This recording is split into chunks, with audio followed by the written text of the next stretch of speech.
Warzone is canceled. Gold all in my chain, gold all in my ring, gold all in my watch. This has to be some sort of early Christmas present because apparently Warzone is on its last legs, with there being a report that the apparent release of Verdansk in Warzone is a last-ditch effort to bring players back and keep the game alive. Yet if the game's population continues to tumble, then it'll be shut down sometime before Call of Duty 2026, Modern Warfare 4. Now for some of you, this isn't the kind of news you want to hear. You've probably spent a boatload of time leveling up your weapons, your character, even spent a bunch of your parents' hard-earned money on those Nicki Minaj, Homelander, and TMNT skins. To which I say, gold all in my chain, gold all in my ring, gold all in my watch. Activision sucks. Warzone sucks, okay? Whenever someone asks me where I think this franchise started to fall apart, I usually just point to the release of Warzone. Why? Because it's clear the already greedy Activision got greedier when they saw the massive success that was Warzone, with there being more of a focus on micro DLC than ever before. I mean, sure, Call of Duty had the whole supply drop system, but I'd say Activision was making consumer-friendly updates to that system as time went on by allowing players to earn by playing the game, completing challenges and or contracts. Yet now you can't even open up the Call of Duty application without being hit with a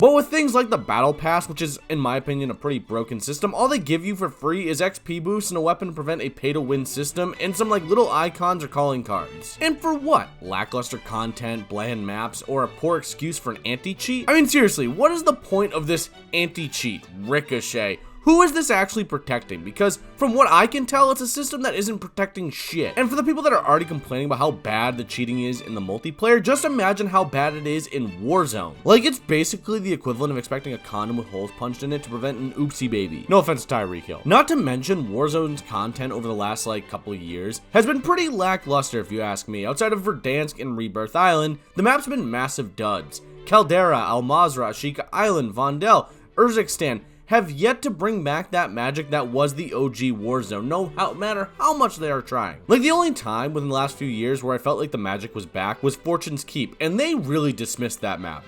I don't know why, like, a lot of players liked that map. I loved that map. I thought it was fun. But the developers seem to just hate that map and refuse to really address it. And if Activision were smart, they would have done this all a lot earlier by bringing Verdansk back by putting it into a map rotation instead of pumping out more lackluster maps year after year. It also doesn't help that I don't think Warzone 2 was a real necessity. The original Warzone operated just fine, yet Activision saw an opportunity to make even more money by riding the Battle Royale wave and introduce an entirely new experience, which in reality, all that experience did was just end up taking all the things that you bought or unlocked and then gave it back to you, but you had to pay for it on the next time. Or it's been used as a cheap marketing tool to bring people back, just like the new season that they're going to release when they're bringing back the Kilo 141 and the AMAX. I do seriously hope that Warzone shuts down because in my opinion, it's justice for how Activision has treated this fan base, this franchise, and everything in between. They got lucky because people got locked in their homes and had little to play or even do, with the Battle Royale craze being at its absolute peak. And the decline in viewership on Twitch and the actual decline in player base on the Call of Duty application is all because people have understood just how greedy the Activision train is. So will Warzone shut down? I think so. I think the addition of Verdansk will at least be a kind of like little band-aid to a larger problem, a publisher that gets off by screwing its player base. Players will come back and we'll inevitably see players be like, hey, Warzone's back, and yet in a couple of months, we'll be right back to the same old fuckery that has lingered about this franchise like a wet fart in an elevator. Warzone is not Fortnite for many reasons, and I will happily make a video mocking the eventual shutdown of this game.